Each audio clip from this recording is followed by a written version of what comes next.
Today, I'm going to talk about why I don't really talk about running as a way of losing weight.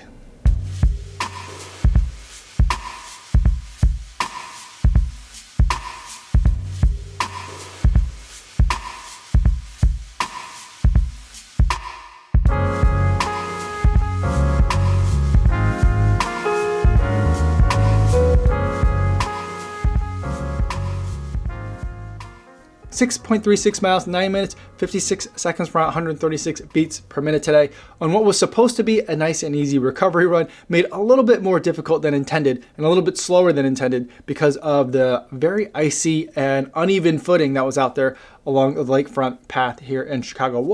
I knew it was going to be a little bit icy. I didn't think it was going to be that icy, so it definitely caught me by surprise, but made it back safely and had a successful easy day run. Now what I wanted to talk about today is kind of my weight loss journey. That's a weird way to really put it because I don't really feel like I'm on that quest, so to speak. But every once in a while I'll get some people asking in the comments about like how I lost the weight or what are some of my tips to lose weight through running.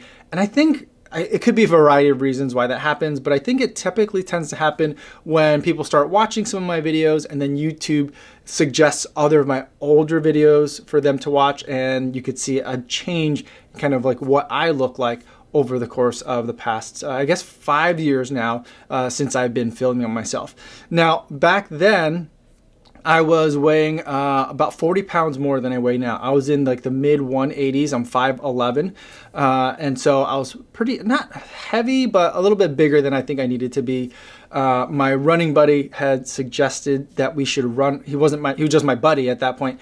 Suggested we should, hey, we should try this race. It's coming up, Memorial Day weekend. So we did that, and that kind of reignited a fire within me in terms of enjoying running and just feeling better through physical activity. And so I think it's kind of just took off from there. But a lot of people ask me about that. I don't really have a ton of vocabulary to talk about it. I'm also a little bit concerned about talking about it too, because there's a lot of ways that people talk about weight loss on the internet.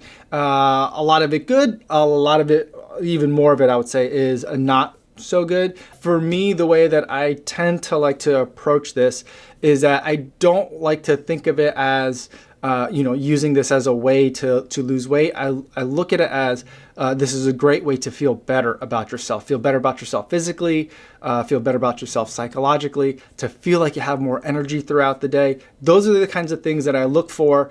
I think where it can start to get a little bit tricky is when you're start out looking at those things like, I want to feel better, I want to feel healthy, I want to have progress, and the metric that you're using is the weight on the scale. Like, I feel that's where things can kind of like get disconnected a little bit, and that's where things can get a little bit kind of like sideways when you focus too much on the weight as like the proxy for all this other good stuff. My main approach is that your body adapts to the challenges that you put before it. So when I think about someone who is trying to feel better about themselves, whether it's a New Year's resolution or this is the time that they want to be able to start getting out there and going running and just feel better, I would say try a bunch of things. It doesn't have to be running. I love running. I didn't always love running, but I love it now. Lots of people enjoy running. Lots of people are seeing success and feeling better about themselves through running, but it doesn't have to be. If you like group fitness classes, do group fitness classes. If you like cycling, if you like swimming, playing soccer, playing basketball, whatever it is, I would say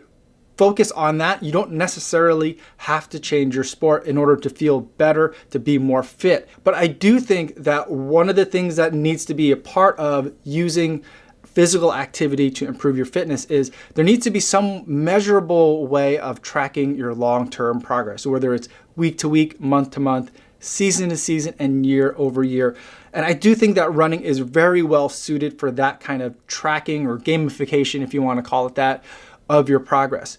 I like to use apps like Strava that collect my running data from my watch, or I can manually enter that in through my phone. But it gives me a week by week look at how far I've gone in a week, and I can compare that to previous weeks. I can compare that to previous months. I can also see what the paces were in general in terms of how fast or how long did it take me to cover a certain amount of distance. And I could see those numbers changing over time, and that really is the reinforcement that I really love to see in terms of keeping me motivated to continue going.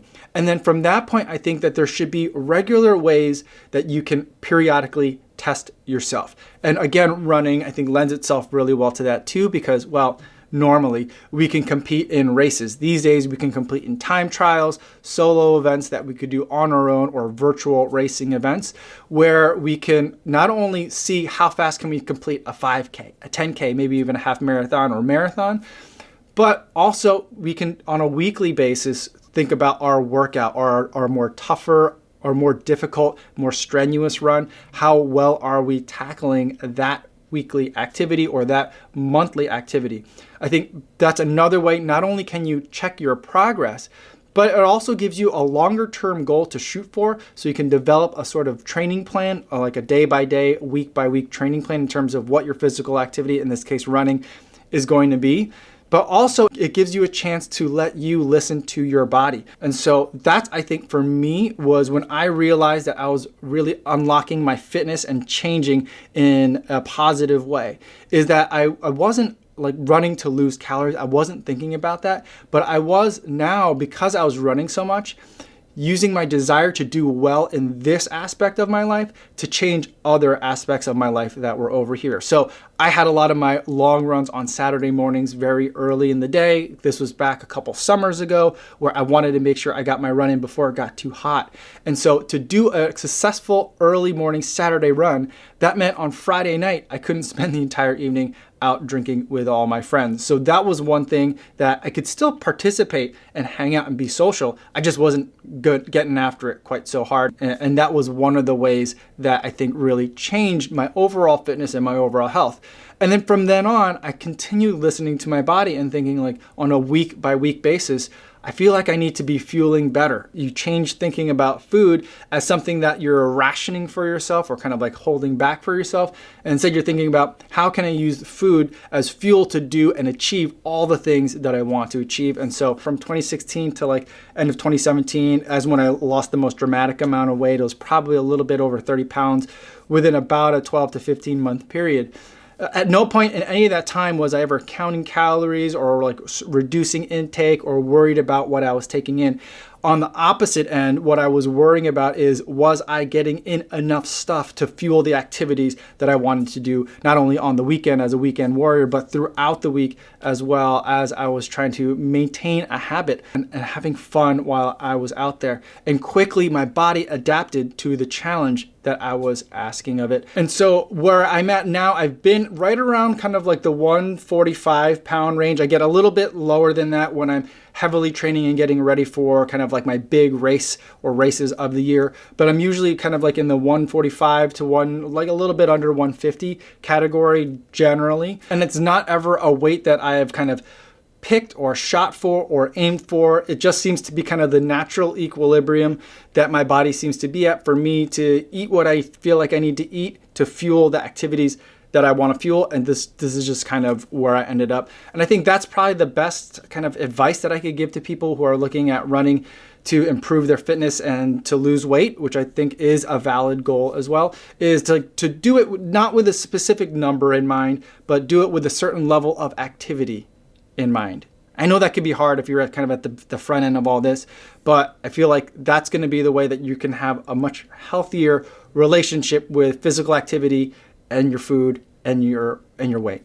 I'll post some links to some registered dietitians who I know who are runners as well, who may be able to help you out if you have more detailed questions on a more granular level about how you can safely navigate this pathway.